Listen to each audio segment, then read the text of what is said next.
Well, we start out the new year and the January film season. This time for real. Well, because if you already seen, the first movie I saw for January was a movie that already came out in 2021, which was Don't Look Up. Um, and now I finally see a movie for this time on the movie theaters, and lo and behold, is none other than Scream 2022. Well, we have to call it like that instead of Scream 5. Speaking of which, there's something about that I have to talk about. But either way, we officially start out movie January season for movies, and what a way to start out with of course this one. Okay, where do I start with Scream about my personal experience with it? I was pretty young to watch this film when it came out in the movie theaters. But I do remember that Scream was kind of like a big thing on the news even during that time. That is until I finally get the chance to finally watch it for myself, and I actually like it, but funnily enough, I didn't even get, the meta, all the meta and the deconstruction of the genre that the movie is known for. I just saw it like a typical slasher film, which led me also to watch, of course, Scary Movie, which is actually the parody of this film. And up to this day, I still love Scary Movie, as well as a little bit Scary Movie 2, and Scary Movie 3 is a little bit of a guilty pleasure until I finally dropped the ball after how Scary Movie 4 sucked.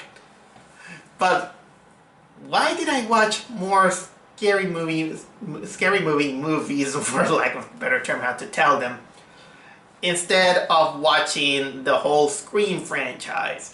Yep, I only saw up to number 2. I saw Scream 1. I even rewatched Scream 1 last year, and even got a moment to revisit it, believe it or not, yesterday out of coincidence, because I just stumbled with a YouTuber watching it on Discord. And then Scream 2, it's been a long time that I have seen this one, but I do always remember that one because of the movie theater scene. But I never watched Scream 3 or Scream 4. I know that they still kept the formula, Ghostface, what was it, Nev Campbell, Courtney Cox, and all these characters, confronting these and still going on into the meta jokes or the meta references about slasher films, because Scream is of course was originally, of course, a deconstruction of the slasher genre that was popular at the time. I will say this: the first Scream still holds up in some areas. Some things are kind of a little bit outdated considering the technology that now it has. For example, cell phones and the youth and all these things that you see. Although still hold up, on the criticism of the slasher genre and all these things. So, but either way, I decided to give myself the challenge to see how I'm gonna expect Scream, the 2020 version, 2022 I mean, the 2022 version, how I'm gonna see it with my own eyes, with only having knowledge of only the first 2 movies. I went there, the movie theater was semi-packed. Don't worry, I always wore my mask because I know that the pandemic is going a little bit higher in this nowadays at the moment. And I am surprised that for a January film, I like it. I really like it. And take me as a, as some, as somebody who just only saw the first and second movie, so I can't say if that was kind of like the best of them all. Well, not even close. At the first one, I do have, of course, some criticisms that I do have, but considering the type of deconstruction films that we have right now, this was actually one of the better ones. And although it falls, of course, in the same trap that most movies are doing. Like, for example, hey, let's pick up, this movie many years, and we're gonna get kind of like this passing of the torch thing of making of reviving an old franchise, this time with a new generation, and we're gonna put the old generation, there, kind of like a passing of the torch, or sometimes, to go meta-ing it, and let's be honest, for only one movie, Scream does a much better job than the three new Star Wars films, as well as freaking Matrix Resurrections. How it happened. How did it do it? And that's baffling. Considering that it's... The best way I can say is that it's kind of similar to the first movie, but it got the things right in some aspects, in some others. And boy, it was a blast. I just had kind of like this guilty fun into it because I wasn't there, groaning or something like that. And the audience bought it. The audience was so invested that some even scream at the screen. Screen, I mean. So, oh man, that was, how can I think that is the best way to talk to me constructively about this my feelings about this movie is by, of course, vlogging about it. So basically what Scream 2022 is about. I forgot to also mention that the movie is actually directed by the guy who also directed Ready or Not, which was an awesome movie. So, okay, Scream 2022. It started out really similar to the first movie. Technically, 25 years happened since the first movie. More or less, I don't know exactly. The movie was made in 1996. What else happened? A girl is attacked by, of course, Ghostface, which is the name that they put the killer wearing this ghost mask. And so he attacks this girl. Although surprisingly, the girl survives. So basically, there's a copycat killer again in Woodsboro, at the town. And there's this girl named Sam, Sam Carpenter. Get it, Sam Carpenter, because John Carpenter, She's played by Melissa Barrera, in which he finds out that her sister was attacked, and then we play out the same game from the first Scream. We're trying to find out why this Ghostface killer is killing people, and apparently her group of friends are the usual suspects. So yeah, that's basically the whole enchilada. It's technically playing out the same cards of the first movie, but also, yeah, like all these movies, they also have to bring back the old cast. They brought back, what was it, Nev Campbell as Sydney. They brought Courtney Cox as Gail Weathers. They even brought David Arquette as Dewey, and Marley Shelton as Deputy Judy Hicks, and so on. There's some things that how can I say, it connects that there are interesting things that connects the story, but if I sometimes I'm afraid to talk about it, mostly because if I say it, it's gonna go a little bit too much into spoiler territory. But I will give it my best. But let's say that our new protagonist, at least she is a much more interesting character than and a better written character than Ray. Uh, I don't. Oh, I refuse to call her Ray Skywalker. The Star Wars character that we find her too bland and kind of perf to Mary Sue and kind of hateful. Yeah. Let's say that we have this character who is much better than anything than Rey from Star Wars. That's kind of like the thing. One of the things that I could give it as a clue, because she's how can I say, she's likable. The things that she does. She has an interesting backstory, and it's basically written, but also well written. Of course, there's no surprise that the returning cast, they do a great job playing their characters, and honestly, there's gonna be some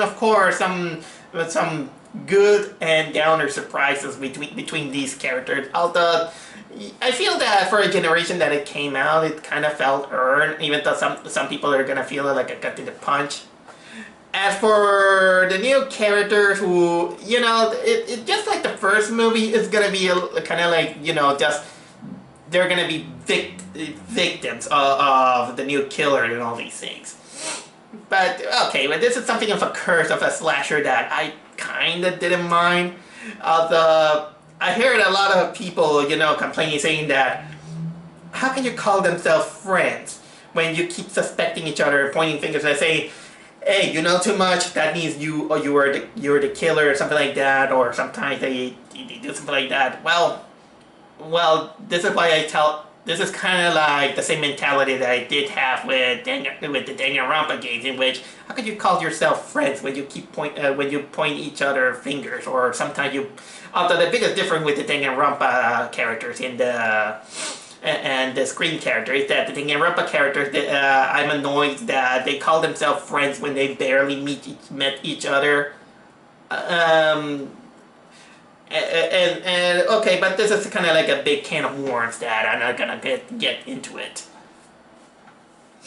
Although in this one, they may call themselves friends, but I'm not gonna blame them that that there's kind of like a circle of distrust, because I mean, even sometimes you have to also have a level of distrust in even your friends. I mean, it's not an easy thing, because or else you're gonna go in the opposite direction, which is you're gonna turn into Raya and the Last Airbender. Oh man, Raya and the Last Dragon. I am gonna keep doing that forever. Although generating some of the new cast are there are some little pet peeves that I kind of gave a chuckle about, and some of them, of course, are related to some of the old characters. There is these twin brothers and sisters that they are kind of very knowledgeable of the horror tropes.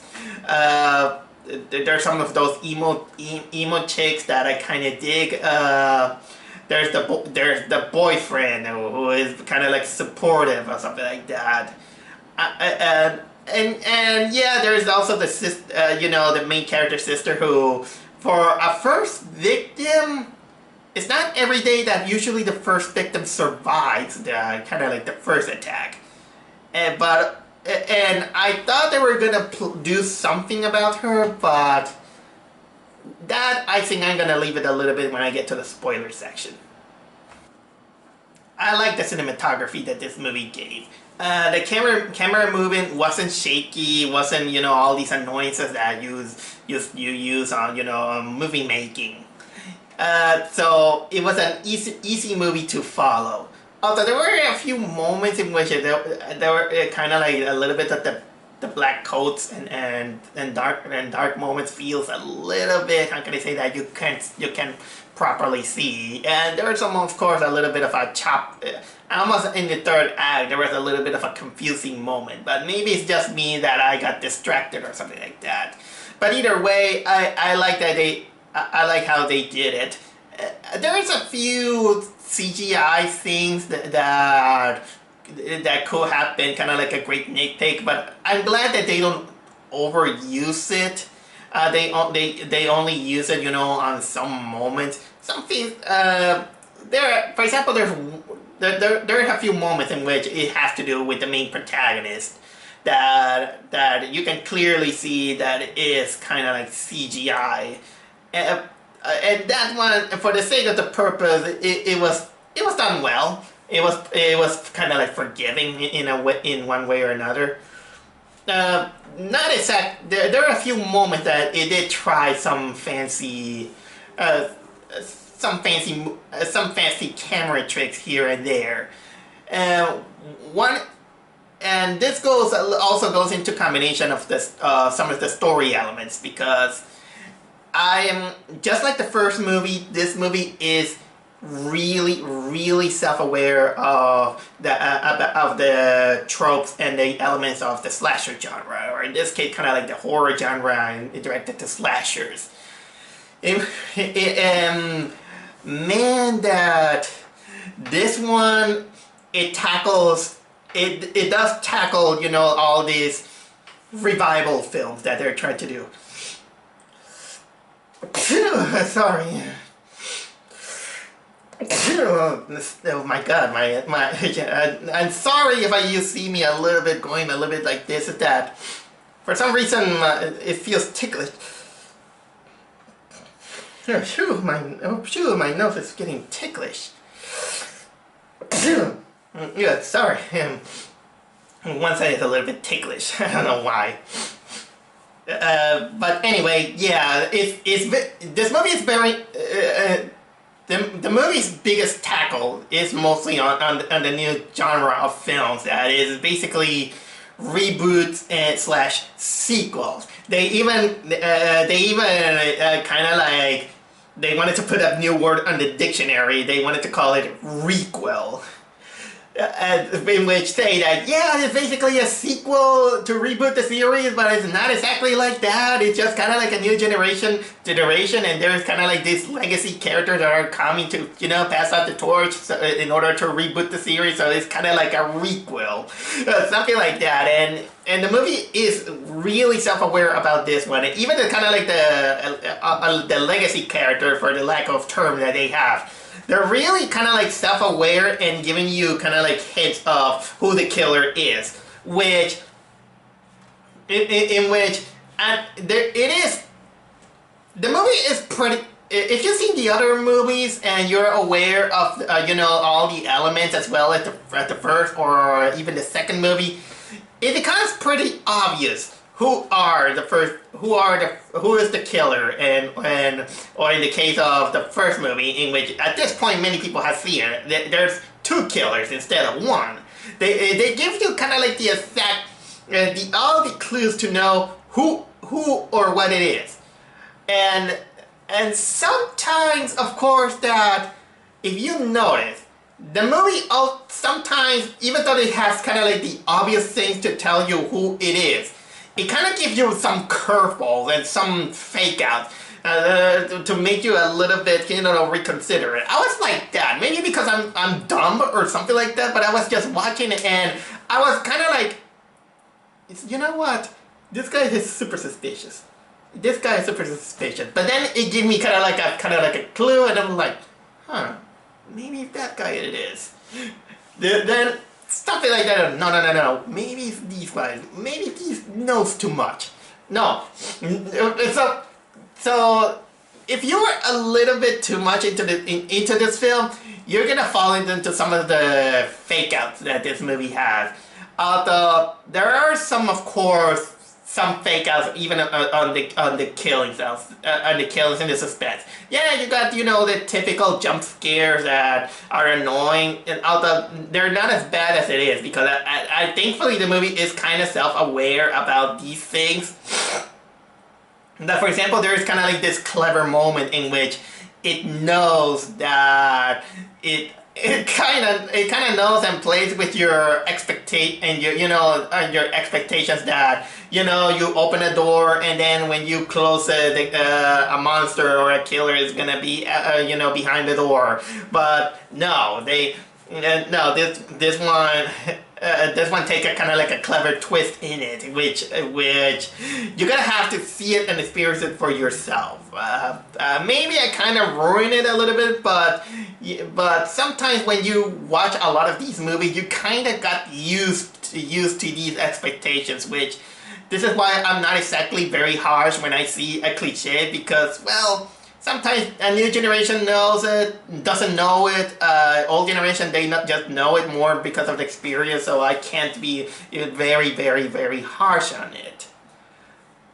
And, well, I also want to admit that the killings in the movie is really, really brutal. Really brutal. Ghostface is as brutal as it is, and there is the blood and all these things, but man, I don't know how the kills were in 3 and 4, but let's not forget that this is kind of like any person's worst nightmare, to confronting a crazy killer in this one. So yeah, that's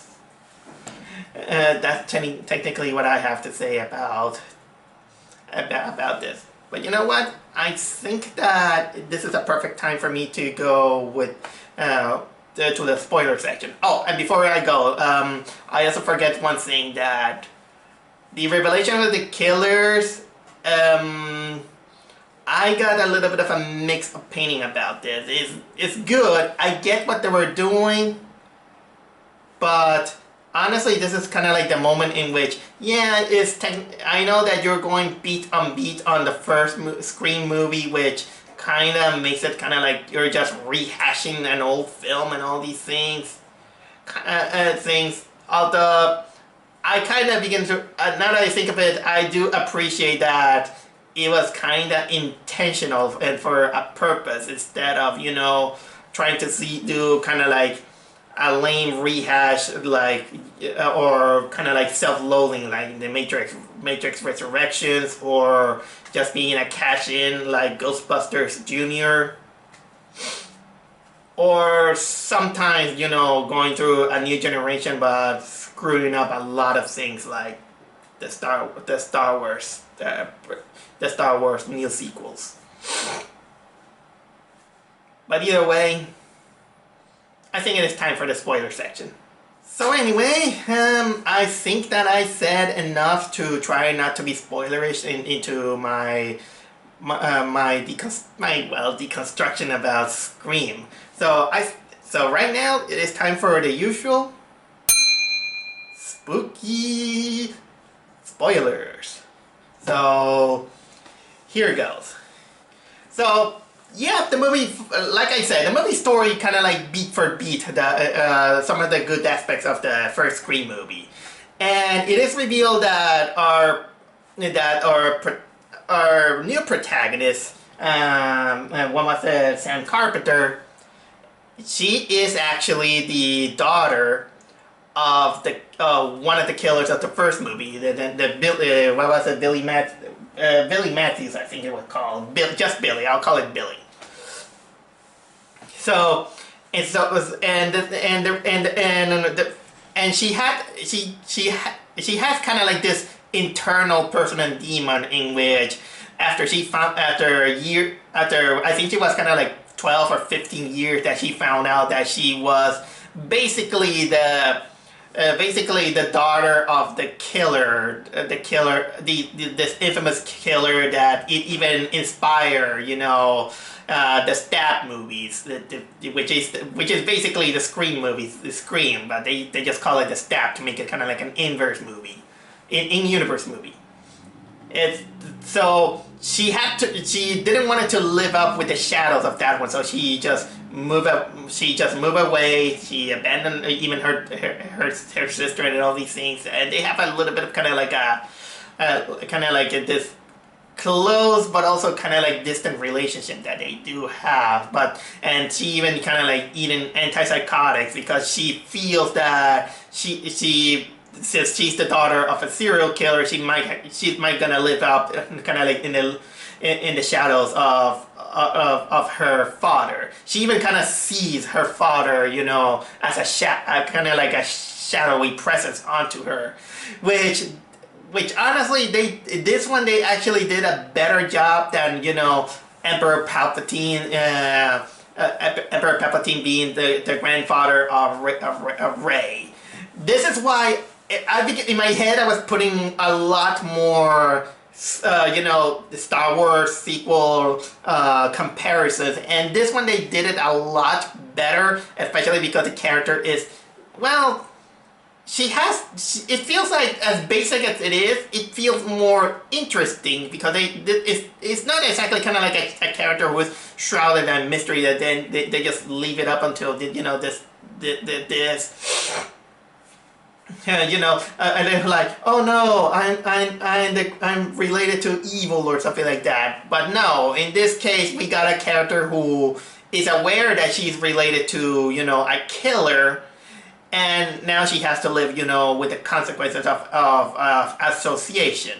It doesn't go too deep, but in my mind, it's kind of understandable that she doesn't want to be that character.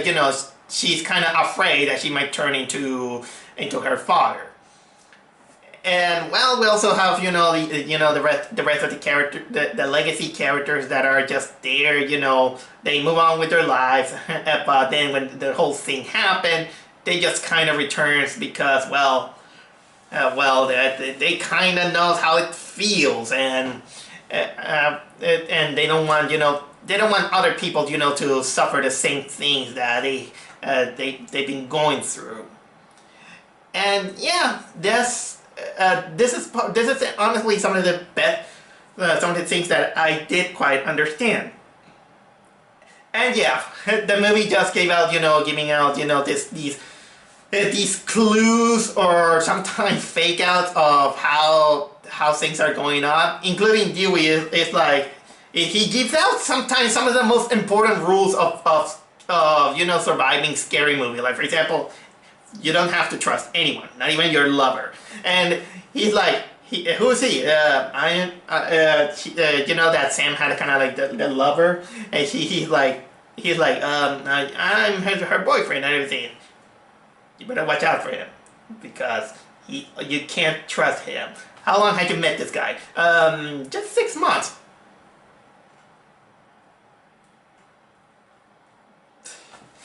Yeah. So we keep on, with the beats, especially when we get to the grand finale, which it also has this party like the first movie. And when shit goes down, lo and behold, just like the first movie, the boyfriend is the killer.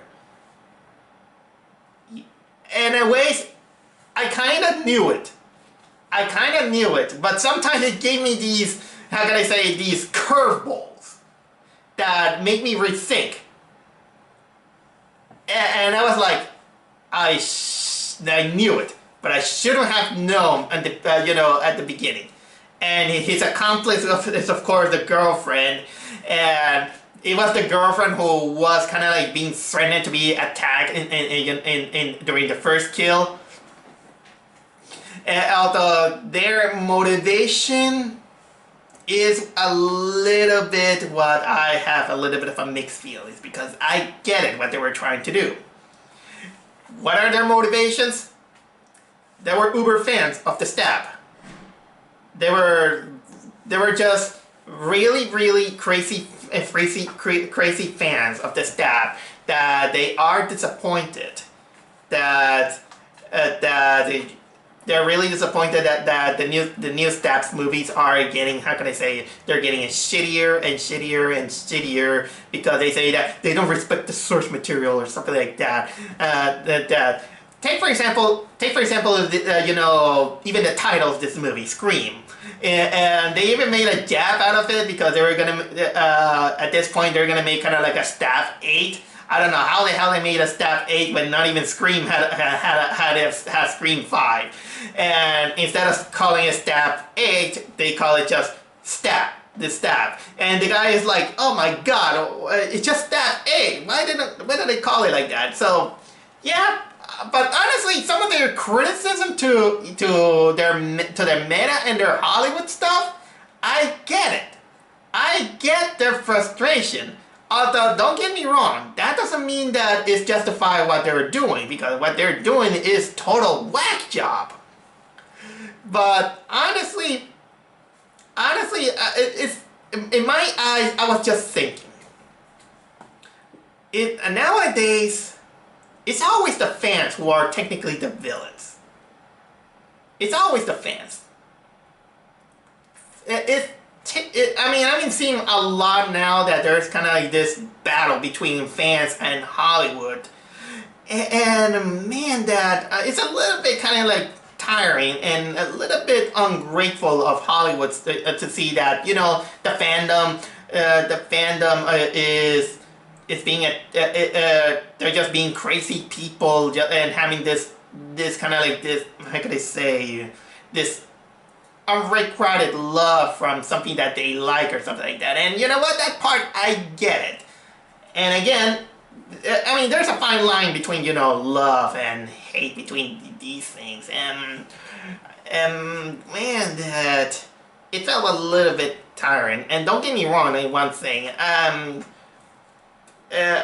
not one guy who kind of like condone, you know, these kind of fandoms. Because there isn't, because I do believe that there is toxic fandom. Although nowadays I think that even the word fan is, it kind of feels like it becomes a kind of like an insult nowadays, because when you mention the word fan, now it feels like you are just an obsessive lover that is gonna stalk you or even murder you. So it kind of now the word kind of has this kind of like this bad reputation. And honestly, it's kind of sad considering that I did see some, for example, fan art and even fanfics that sometimes sometimes they do it for fun. People always criticize that this is horrible or something like that, but sometimes they do better, kind of like a better job than even the official ones. It depends on subjectiveness. So this is why when I saw those, when they kind of revealed kind of like the killers, of course, I kind of have this mixed feelings out of it. But don't get me wrong, that doesn't mean that I agree with the things that they were doing, because they were being awful, these awful people. But either way, it's still kind of like a little bit of a mirror from the first movie. Although in the first movie, as my memory serves me right, Billy also made these things with his accomplice. I forgot the name of the accomplice, just in case. He did this not just because he is crazy of, you know, horror movies and all these things, but he also had a little bit of revenge motive that had to do with an affair. But the new killers had almost like no personal reason here and there. They just do it just because they just wanted to live out their fantasies of the original Stab, because they criticize. And they begin, you know, criticizing, you know, the new Stab movies that are getting shittier and shittier because they don't understand the original here and there. I get them, but of course, there's no excuse for what they were doing. If you ask me personally, how they could make it a little bit of a twist with kind of like a twist that is not too similar to the first movie. Maybe I could have added, for example, the sister being the bad guy, but then of course it will that will how can I say contradict the first scene, of course. Or sometimes you could have add up, like for example, making Hollywood the kind of like the villain. But that one you have to work a little bit extra harder, or else you're gonna end up like Matrix Resurrections. But either way, I had fun with it. I had fun with it. I just rolled with it. I understand what the motive is, and it wasn't, like something like a mean-spirited jab like Matrix Resurrections did. It just kind of just play out the cards right, and honestly, some of the people who watch it, they didn't saw it coming.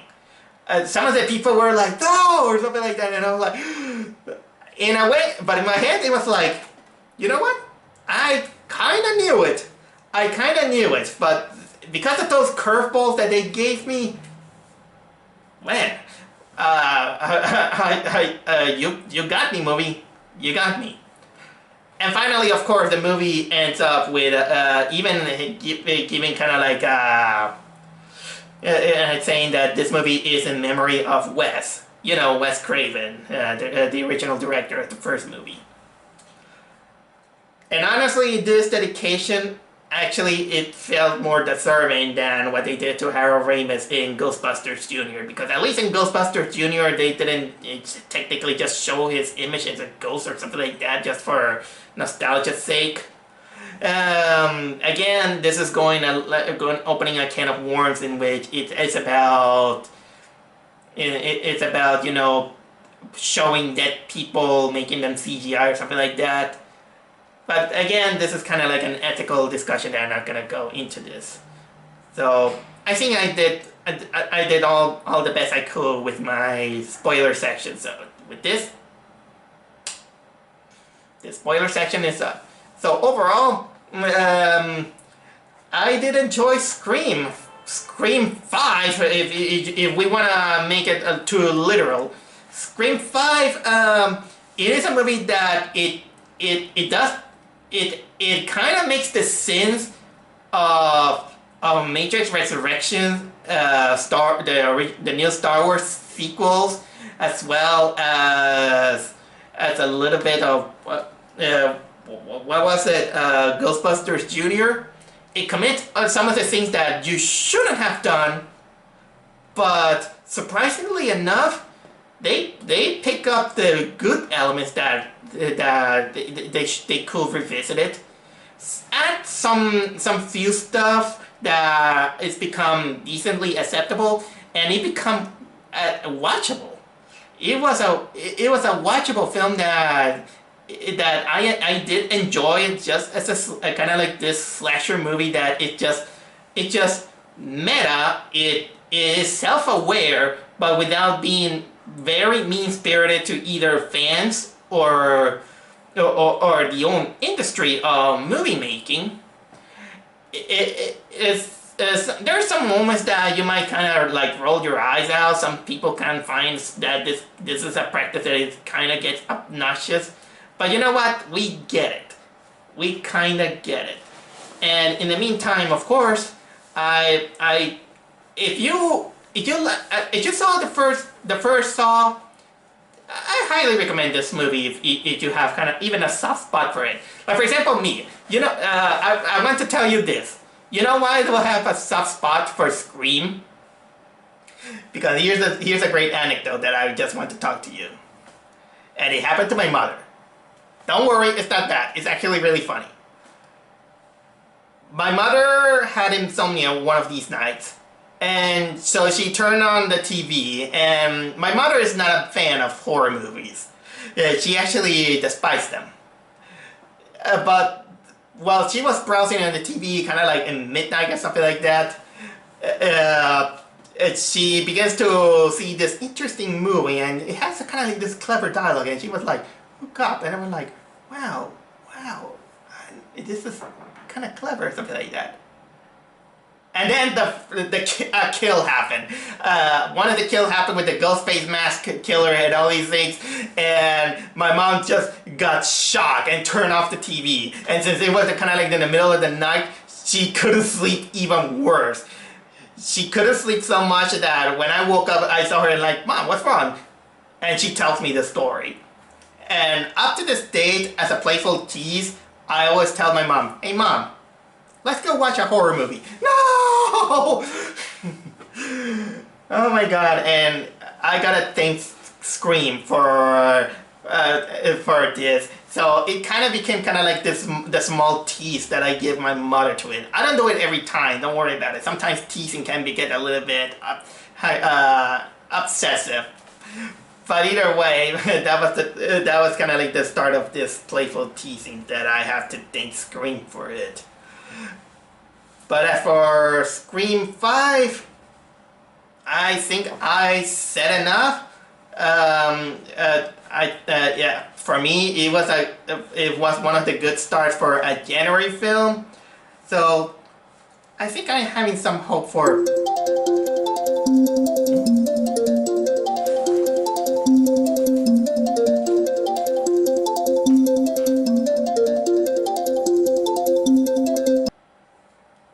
Hello? Hello, Daniel.